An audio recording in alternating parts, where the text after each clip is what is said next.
ऐसा वो दौर था पुराने मुंबई या बॉम्बे कहते थे वहाँ, जहाँ क्रिकेट, संगीत, फिल्म्स, इनका एक भाईचारा जो था वो काफी गहरा था।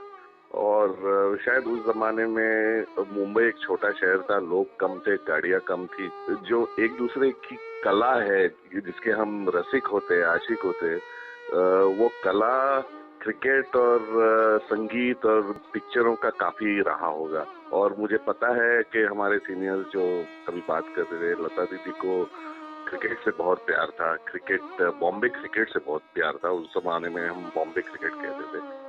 और ऐसे सुनने में आया है कि वीनू मंकट जी का उनका एक गहरा रिश्ता था भाई बहन का।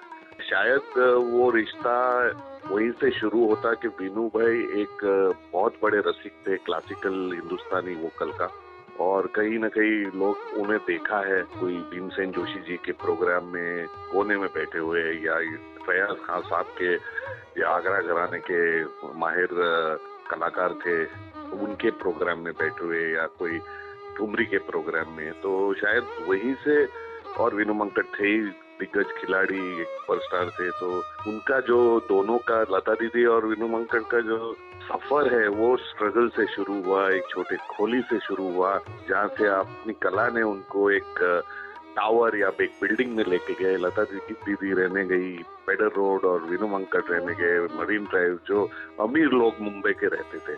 उस सफर में दोनों ने अपने आप को देखा, और अपने आप का जो स्ट्रगल है, स्ट्राइव है, जो कहते हैं ना, जो जो अपने चैलेंजेस है जो उन्होंने देखा होगा, तो एक म्यूचुअल एडमिरेशन जो बोलते हैं, एक दूसरे के स्ट्रगल के आशिक हो गए, एडमिरेशन हो गया उनको, कि ये उन्होंने काफी आइडेंटिफाई किया होगा कि एक दूसरे की जिंदगी कैसे अपने अपने कला और अपनी अपनी जिंदगी में एक कॉमनैलिटी जो बोलते हैं वो देखी होगी। और मैं जानता हूँ कि वीनू भाई के बहुत बड़े फैन थे लता दीदी, और वीनू भाई खुद म्यूजिक के तो आशिक ही थे, रसिक थे। और लता दीदी के गाने मतलब समाधि में उठता, उनका एक गहरा भाई बहन का रिश्ता जो बहुत ही सालों तक चला रहा। और क्रिकेट और संगीत का जो दोस्ती है वो शायद वहीं से आया होगा। बहुत साल पहले मैं उनके साथ, एक बार मुझे मौका मिला उनके साथ डिनर करने का सीसीआई पे, और एक ही बार मिला हूँ, लेकिन लगा कि सरस्वती माँ को मिल के आया हूँ, क्योंकि उनकी आवाज में एक माँ का प्यार था। जो बचपन के साथी होते, जो हमारे साथ बड़े होते हैं, हमको बड़ा करते हैं, वो एक लगाव था।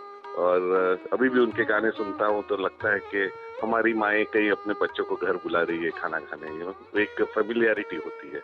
और वो फेमिलियरिटी होती है जब भी आप एक आवाज के साथ बड़े होते हो, बचपन से जवानी तक, वो आवाज आपके साथ ही आपको बड़ा करता है। और इसीलिए मैं कहता हूँ कि लोग बोलेंगे अमर है, ये है, वो तो अमर में हमारे साथ ही रहेंगी, क्योंकि इतने सालों से गा भी नहीं रही थी, लेकिन उनकी आवाज तो हमारे कानों में अभी भी गूंजती थी।